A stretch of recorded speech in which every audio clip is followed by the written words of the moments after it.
Pour cet exercice-là, j'ai pris l'une de mes photos à moi. On va voir la luminosité, le contraste, on va voir le niveau, on va voir la coupe, on va voir la teinte et la saturation. Donc, on va essayer de faire un tour de ces différentes options-là pour voir à quoi elles servent dans une retouche photo. Déjà, nous avons notre photo qui est là. Dans un premier temps, avant de commencer à modifier notre photo, nous allons le dupliquer.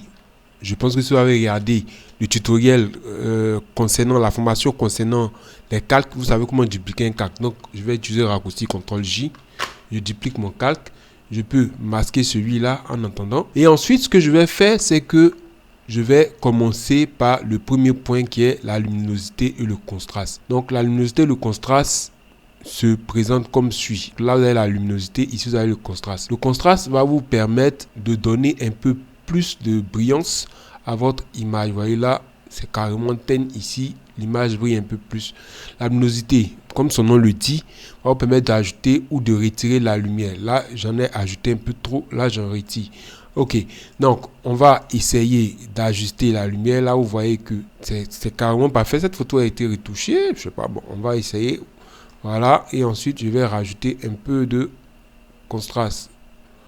Ou retirer, on va retirer un peu. Une fois que ça c'est fait, vous avez compris l'intérêt de la luminosité et du contraste. Donc, on va essayer de comparer la première, la seconde image. Vous voyez que ici, elle éclate un tout petit peu. Ici, on a cassé un peu l'éclat. La deuxième chose qu'on va voir dans le panneau de réglage image, c'est les niveaux.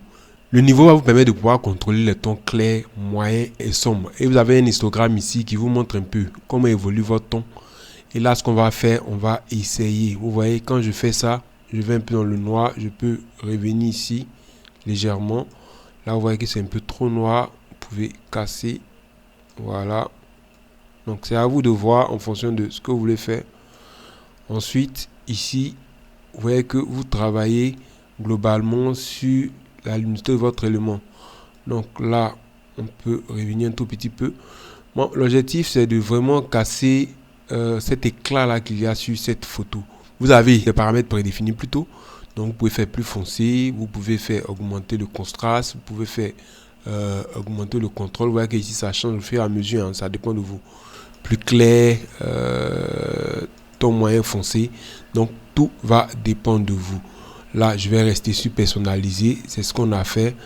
On n'a pas pu récupérer, mais je vais ramener celui-là ici. Je vais remonter légèrement celui-là, voilà, et ramener celui-là un tout petit peu. Et ensuite, on clique sur OK. Donc déjà là, vous voyez la différence. Ensuite, on va avoir le troisième point qui concerne au niveau des réglages, la courbe. La courbe va se présenter comme ça. Vous avez deux éléments là. Ici, vous avez les tons qui vont du foncé au clair ici, du foncé au clair, et vous avez un trait qui passe sur votre histogramme comme ceci. Comme dans le niveau tout à l'heure, vous avez aussi des options prédéfinies que vous pouvez utiliser pour avoir un certain type d'effet. Voilà. Donc c'est à vous de voir si ça vous amuse. Vous allez voir qu'au fur et à mesure que vous changez, la courbe va s'adapter. Celui-là n'est pas mal. Voilà. Donc ça va s'adapter à votre élément. Ça c'est négatif. Donc vous avez vu que il a interverti tout simplement ici. Contraste fort. Voilà. Donc vous essayez de voir comment vous-même vous allez utiliser. Moi je vais aller avec moi-même mon propre réglage. Vous voyez que là je peux agir sur les clairs ici.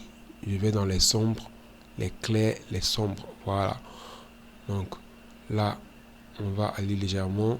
Ici, quand on fait ça, vous voyez qu'on va dans les sombres, les clairs. Donc vous avez compris un peu l'intérêt de cet outil-là. Maintenant, nous allons voir la dernière option pour cette formation-là, c'est les teintes et les saturations. Teintes et saturation va vous permettre de pouvoir changer la couleur de votre élément. Vous voyez que là, vous avez les teintes. En bas, vous avez les saturations.